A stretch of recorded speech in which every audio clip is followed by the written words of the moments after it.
លោកប្រធានាធិបតី Vladimir Putin បានបញ្ជាឲ្យកងទ័ពរុស្ស៊ីបង្កើនការវាយលុកក្នុងពេលចុះទៅតំបន់ Kursk លោកប្រធានាធិបតី Vladimir Putin បានបញ្ជាឲ្យកងទ័ពរុស្ស៊ីបង្កើនការវាយលុកនិងដណ្ដើមយកទឹកដីរុស្ស៊ីដែលនៅសេសសល់ពីដៃកងកម្លាំងអ៊ុយក្រែនមកវិញឲ្យបានឆាប់នេះបើយោងតាមការចេញផ្សាយដោយទីភ្នាក់ងារសារព័ត៌មាន Reuters នៅថ្ងៃប្រស្ពតទី13ខែមីនាឆ្នាំ2025លោក Putin បាននិយាយថាភារកិច្ចរបស់យើងនាពេលខាងមុខក្នុងរយៈពេលដ៏ខ្លីបំផុតគឺកម្ចាត់ស្រូវដែលបានចូលកាន់កាប់ក្នុងតំបន់ Kursk ហើយបន្តប្រយុទ្ធនៅទីនេះដើម្បីរំដោះទឹកដីទាំងស្រុងនិងស្ដារស្ថានភាពឡើងវិញតាមខ្សែបន្ទាត់ព្រំដែនរដ្ឋលោក Putin បញ្ជាក់ទៀតថា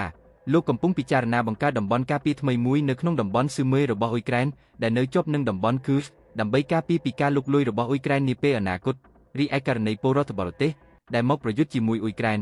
ហើយត្រូវចាប់ខ្លួននៅតំបន់ Kursk និងគ្មានសិទ្ធិទទួលបានការការពារពីអនុសញ្ញាទីក្រុងស៊ឺណៃដូច្នេះទាហានអ៊ុយក្រែនដែលត្រូវចាប់ខ្លួនបាននៅទីនេះដូចគ្នាក៏គួរតែត្រូវបានចាត់ទុកជាភេរវករគូបញ្ជាក់ថាការចុះទៅកាន់តំបន់ Kursk ជាទីដែលអ៊ុយក្រែនបើកការវាយលុកឆ្លងព្រំដែននៅខែសីហាឆ្នាំមុនពីសំណាក់លោក Putin បានធ្វើឡើងបន្ទាប់ពីទីក្រុង Washington ស្នើឲ្យលោកពិចារណាលើសំណើឈប់បាញ់រយៈពេល30ថ្ងៃសំណើនេះក៏ត្រូវបានគាំទ្រដោយអ៊ុយក្រែនផងដែរនិងនៅខណៈដែលកងកម្លាំងរុស្ស៊ីដណ្ដើមបានមកវិញនៅទឹកដីក្នុងតំបន់ Kursk ដោយបង្ខំឲ្យទាហានអ៊ុយក្រែនដកថយចេញពីភូមិស៊ឺខ្សែរបស់រុស្ស៊ីសូមអរគុណ